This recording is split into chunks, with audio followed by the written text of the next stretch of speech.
लोक दास्तान, जिसे अंग्रेज़ी ज़ुबान में फोक टेल कहा जाता है, बच्चों को पढ़ने की मजबूत सलाहियतों को फ़रोग़ देने, दीगर सकाफ़तों का मुताला करने, मस्बत किरदार की खसूसियात को नमूना बनाने और कहानियों की मोहब्बत को दरियाफ्त करने में बच्चों की मदद के लिए इस्तेमाल किया जा सकता है। हमारी लोक दास्तान का मजमुआ बच्चों को लाजवाल कहानियों में गर्क करने और पढ़ने की मोहब्बत तलाश करने में मदद करता है। ऐसी एक लोक दास्तान ज़िला शोपियान में हीमाल नागराई के बतौर पढ़ने और सुनने को मिलती है। इस लोक दास्तान का पस मंज़र, तवारीख और असल किस्सा जानने के लिए हमने एक नामवर स्कॉलर अशरफ रावी से बात करके जानने की कोशिश की। कि जो हीमाल और नागराई की स्टोरी है, असल में ये फोक टेल है। ये तकरीबन 2-3 हजार साल तक सीना ब सीना ही चली आ रही है। हीमाल और नागराई का असल में सबसे पहले जब रिटन ट्रेडिशन में ये आया तो सबसे पहले ये फारसी में लिखी गई और लिखने वाला कौन था? मुफ्ती सदरुद्दीन वफाई।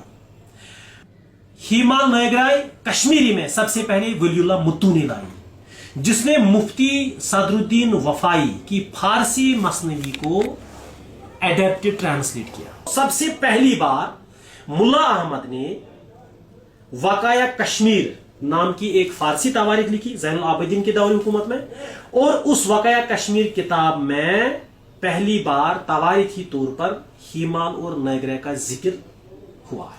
और फिर मोहम्मद बिन फोक ने जब तारीखी कश्मीर लिखी, उसने भी उसमें हीमाल और नागराई का किस्सा दर्ज किया है।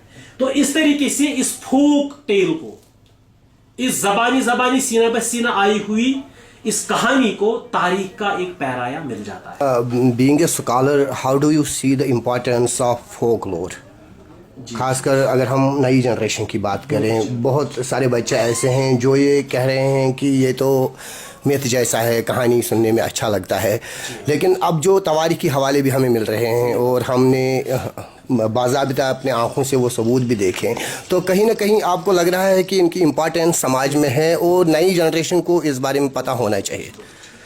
देखिए, सबसे पहले फोकलोर की अहमियत क्या है, मैं आपको इस तरह बताऊंगा कि असल में जब भी किसी कौम का इंटेलेक्चुअल पोटेंशियल डेवलप होता है तो इसके डिफरेंट अदवार होते हैं कि किसी कौम का तशख्खुस, पर्सनैलिटी, किसी कौम का फहमो इदराक, किसी कौम का सोच, किसी कौम का तहजीब याफ्ता होना, असल में किस तरह होता है? क्योंकि हमारे जो एंसेस्टर्स होते हैं उन्होंने जिंदगी गुजारी हुई होती है और वो अपना तजुर्बा आने वाली जनरेशन के लिए छोड़ जाते हैं।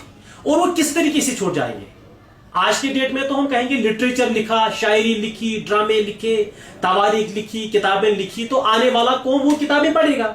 अशरफ रावी ने आज कोई किताब लिखी या कोई ट्रांसलेशन किया तो मेरा बेटा या आने वाली कौम उसको पढ़ेगा। लेकिन आप अंदाजा लगाओ, जिन दिनों ये हीमाल नागराई का किस्सा बना है उन दिनों तो कोई लिटरेचर का कोई इतना नहीं था, कोई कल्चरल एकेडमी नहीं थी, बड़े बड़े यूनिवर्सिटी स्कूल नहीं थे जिनमें ये किताबें लिखी जाती, और कोई फंडिंग भी उस वक्त नहीं हुआ करती थी जिसके लिए।